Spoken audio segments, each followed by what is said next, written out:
I woke up in a hotel in Toulouse after 2 restful days, feeling ready to continue on the Eurovelo journey. It had rained all night, so I was hoping to reach the train station before more rain arrived. Unfortunately, I got caught in a downpour and had to take cover under the bridge, but thankfully it cleared up after about half an hour. So I made it to the train station. I was caught in the rain, but now I'm completely dry. The weather just got better. It's sunny. At the train station, I reflected on Toulouse, a unique mix of upper class, backpackers and noticeable homeless population. It's definitely France's most hipster city with a distinct vibe.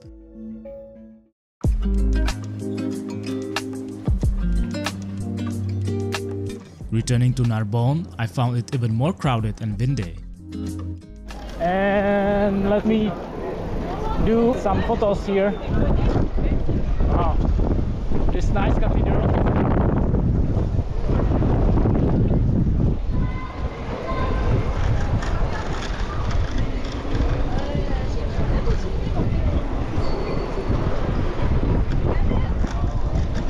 So many tourists here.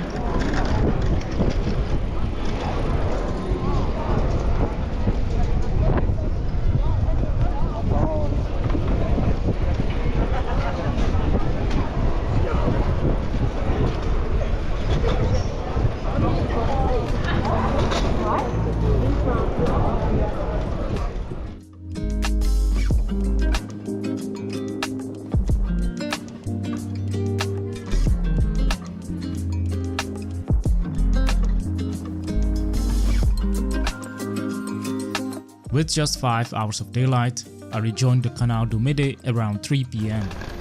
I'm not loving this single track, but I'm glad that I'm back on the bike.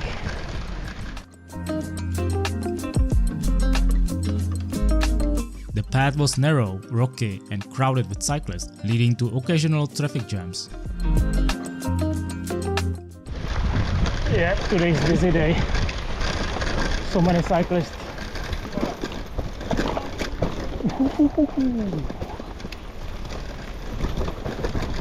It's nice to let me pass. The canal itself appeared slightly elevated, so I hoped the recent rain hadn't flooded the path. But you can see that the river is much wider than a few days before.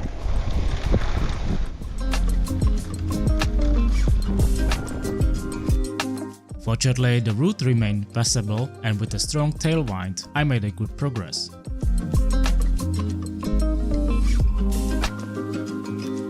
The scenery was stunning, with canal on the right and the vast sea on the left, a surreal feeling of riding in between.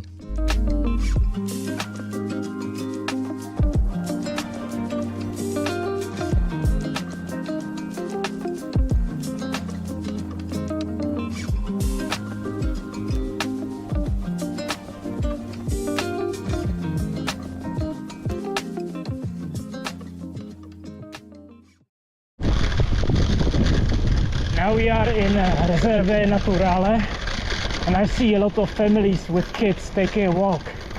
Must be a really long walk, man. It's like for a whole day trip. As I passed through Narbonnaise National Park, the landscape turned calm and remote.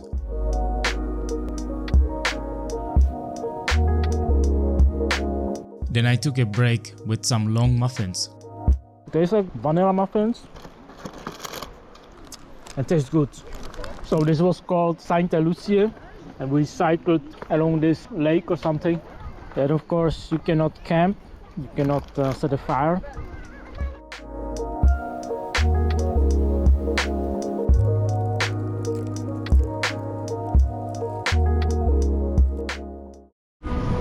And this is Port La Nouvelle, a smallish industrial town.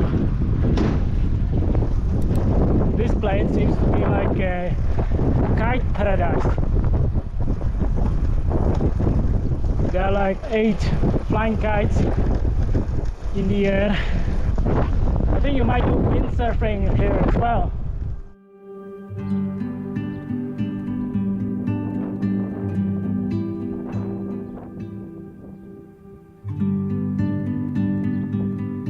But when I hit sandy dunes, the area felt deserted, a big contrast to the crowded sea towns I had passed. This sand is so deep and my Brompton is so heavy, there's no other way than to push it. Returning to paved roads, I realized I had 45 kilometers left to Perpignan, making it unlikely I'd reach it tonight. As the wind picked up, the headwind became so strong I could barely move forward.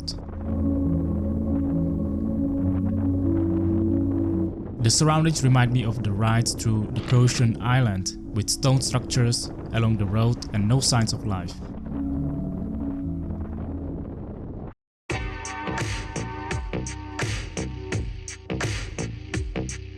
After a traffic jam in a pricey seaside town, where garages sold for 15,000 euros and apartments rented for 600 euros monthly, I arrived in Leucate.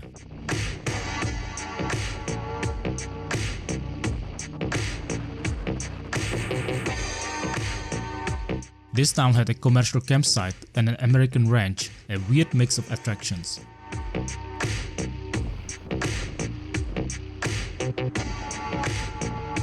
With mountains on the horizon, I was clearly near the Spanish border. I was so excited and scared at the same time.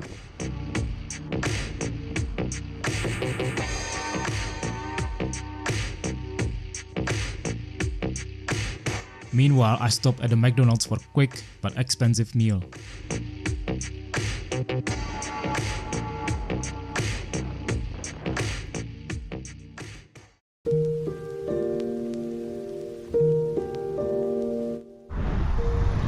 Anyway, it's 8 p.m. and I have no idea where to sleep. This beach town is very populated.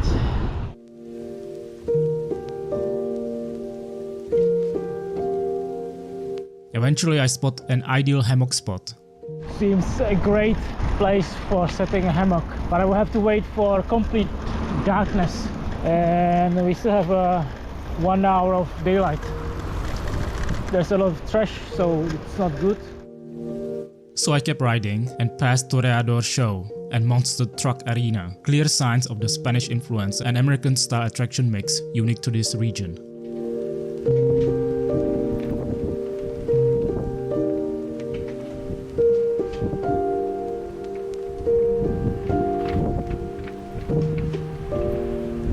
Finally, I found a quiet beach. The beach station was closed, with no signs warning against camping, so I decided it would be safe to stay here for the night.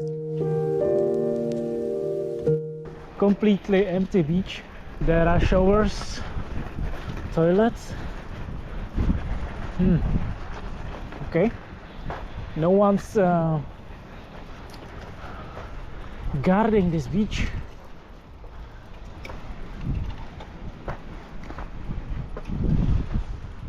Port Barcades. Okay.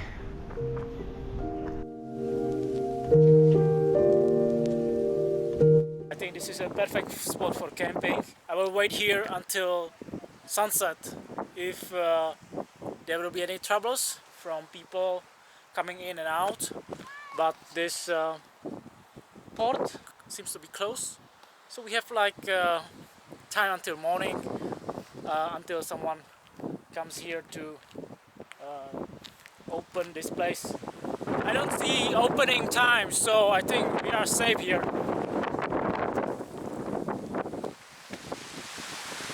Here you see the mountains in the background.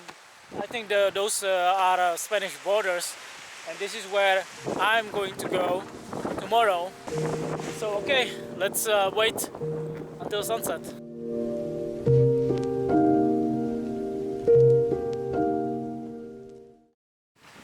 Guys, it's 9 p.m. I'm still waiting for the beach to clean up, but even more and more people came, like this family. They just set up a picnic or something and are swimming in the sea. And it's pretty cold, man. Well, I guess it's too early to set up a tent and I have to wait a few more hours. but so far sitting here watching the sea is so meditating.